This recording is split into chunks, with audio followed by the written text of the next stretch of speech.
ప్రభుత్వ పాఠశాలలో మెరుగైన బోధన అందుతుందని టీచర్స్ ఎమ్మెల్సీ అంజిరెడ్డి తెలిపారు. జిల్లా కేంద్రంలోని జెడ్పీ బాలుర బాలికల పాఠశాలలో నిర్వహిస్తున్న ఉపాధ్యాయ శిక్షణ తరగతిలోని జిల్లా విద్యాధికారితో కలిసి ఆయన సందర్శించారు. ప్రభుత్వ పాఠశాలలో విద్యార్థులు ప్రవేశాలు పెంచేందుకే కృషి చేయాలని ఉపాధ్యాయులను కోరారు.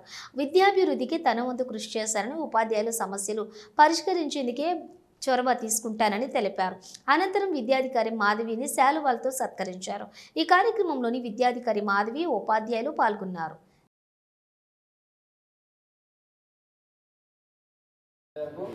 అన్ని ప్రతి సెంటర్లో ప్రతి జిల్లాలో ఒక దగ్గర తీసుకొచ్చి మీ అందరికి ట్రైనింగ్ ఇస్తున్నా ఏ విధంగా మనం టీచింగ్ చేయాలి, గవర్నమెంట్ స్కూల్స్ ప్రైవేట్ స్కూల్కు ఏ విధంగా డిఫరెంట్ ఉంది, రాబోయే రోజుల్లో గవర్నమెంట్ స్కూల్లో ఏ విధంగా మనం చేంజ్ చేయాలి, ఏ విధంగా పిల్లల్లో మన దాంట్లో చేంజ్ చేయాలి, ప్రైవేట్ స్కూల్ స్టూడెంట్కు గవర్నమెంట్ స్కూల్ స్టూడెంట్కు ఏం డిఫరెంట్ ఉంది, ప్రైవేట్ స్కూల్లో నాలెడ్జ్ వేస్తారు, గవర్నమెంట్ స్కూల్లో నాలెడ్జ్తో పాటు జనరల్ నాలెడ్జ్ పెరుగుతుంది.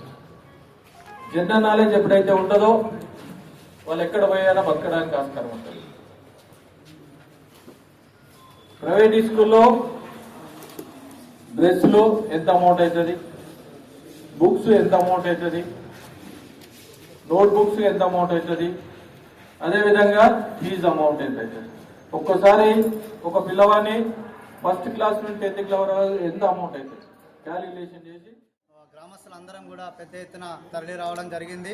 మరి కలెక్టర్ గారిని, మేడం అరుణశ్రీ గారిని, మరి జాయింట్ కలెక్టర్ గారిని కూడా కలవడం జరిగింది. వాళ్ళు మా లెవెల్లో లేదు, ఇది ప్రభుత్వం తీసుకున్న నిర్ణయం కాబట్టి మేము ప్రభుత్వానికి దీన్ని వెంటనే ఫార్వర్డ్ చేస్తామని చెప్పి వాళ్ళు తెలియజేయడం జరిగింది.